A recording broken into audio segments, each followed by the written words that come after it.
Televisa presenta.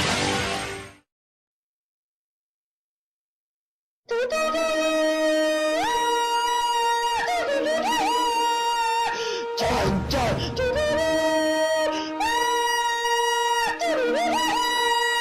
Chan, chan.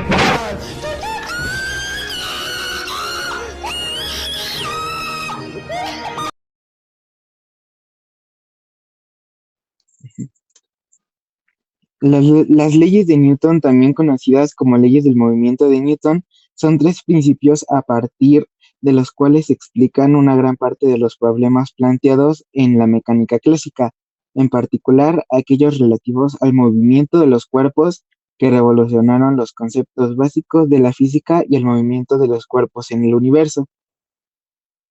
Primera ley de Newton o ley de la inercia. Esta ley postula, por tanto, que un cuerpo no puede cambiar por sí solo su estado inicial, ya sea en reposo o en movimiento rectilíneo uniforme, a menos que se aplique una fuerza o una serie de fuerzas cuya resultante no sea nula. Newton toma en consideración así el que los cuerpos en movimiento están sometidos constantemente a fuerzas de roce o fricción, que los frena de forma progresiva, algo novedoso respecto de concepciones anteriores que entendían que el movimiento o la detención de un cuerpo se debía exclusivamente a si ejercía sobre ellos una fuerza, pero nunca entendió como tal a la fricción. En consecuencia, un cuerpo que se desplaza con movimiento rectilíneo uniforme implica que no existe ninguna fuerza externa neta o, dicho de otra forma, un objeto en movimiento no se detiene de forma natural si no se aplica una fuerza sobre él. En el caso de los cuerpos en reposo, se entiende que su velocidad es cero, por lo que si esta cambia, es porque sobre ese cuerpo se ha ejercido una fuerza neta. Ya. La ley de Newton es la ley de la fuerza y la aceleración. La aceleración de un objeto es directamente proporcional a la fuerza neta que actúa sobre él, inversamente proporcional a su masa. Se expresa con la fórmula F es igual a ma, que sería fuerza es igual a masa por aceleración. Y si un objeto, bueno, así que con palabras más, más simples, sería si un objeto en esa dirección, la fuerza resulta producto de la masa por aceleración. Ya. Tercera ley de Newton o principio de acción y reacción. La tercera ley de Newton establece que siempre que un objeto ejerce una fuerza sobre un segundo objeto, este último ejerce una fuerza sobre el primero de igual magnitud y dirección, pero en sentido opuesto. Con frecuencia se enuncia así: a cada acción siempre se opone una reacción, igual, pero de sentido contrario. En cualquier interacción hay un par de fuerzas de acción y reacción situadas en la misma dirección con igual magnitud y sentidos opuestos. Esta tercera ley de Newton es completamente original. Expone que por cada fuerza que actúa sobre un cuerpo, ésta realiza una fuerza de igual intensidad, pero de sentido contrario sobre el cuerpo que lo produjo. Dicho de otra forma, las fuerzas situadas sobre la misma recta, siempre se presentan en pares de igual magnitud y de dirección, pero con sentido opuesto. Ok.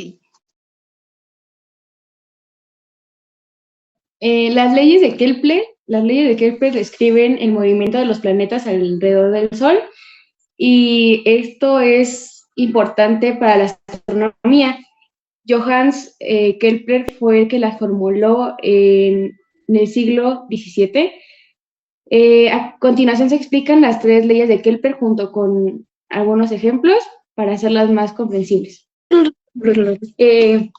La primera ley de Kepler es la ley de las órbitas. Los planetas se mueven en las órbitas elípticas con el Sol en uno de los dos focos de la elipse. Un ejemplo sería imaginar un planeta orbitando alrededor del Sol. En lugar de moverse en un círculo perfecto, se mueve en la forma elíptica, o sea, en un óvalo. El radio vector que une un planeta y el Sol recorre áreas iguales y en tiempos iguales, nos dice la segunda ley de Kepler. La ley de las áreas es equivalente a la constancia del momento angular, es decir, cuando el planeta está más alejado del Sol, afelio, su velocidad es menor que cuando está más cercano al Sol, perihelio. El afelio y el perihelio son los dos únicos puntos de la órbita en los que el radio vector y la velocidad son perpendiculares. Por ello, solo en esos dos puntos el módulo del momento angular L se puede calcular directamente como el producto de la masa del planeta por su velocidad y distancia al centro del Sol.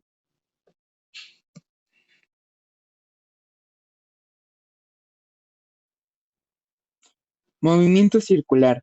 Como su nombre lo indica, el movimiento circular se da cuando un objeto se desplaza cambiando de posición y su trayectoria es una circunferencia.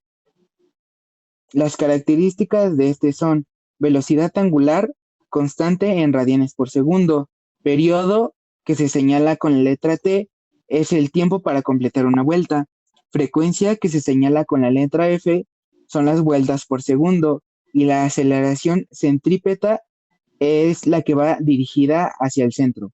Un gran ejemplo es el sistema solar, compuesto por un conjunto de planetas de diferentes tamaños que pasan sus días girando alrededor del Sol. Al dibujar el recorrido de cada uno de ellos, te darás cuenta que todos forman una circunferencia llamada órbita. Esa es la principal característica del movimiento circular, además de contar con un objeto que se está desplazando, su trayectoria debe ser un círculo. Otra característica es que siempre hay un eje central y también se tiene en cuenta el radio para calcular la trayectoria del objeto. Para entenderlo mejor, recordaremos rápidamente las partes de un círculo. Ya. Ok, muy bien. Todo círculo tiene un centro, que es un punto en el que se encuentra justo a la mitad. En este caso la llamaremos eje central. Luego está el radio, que es la distancia del centro del círculo a cualquiera de sus puntos.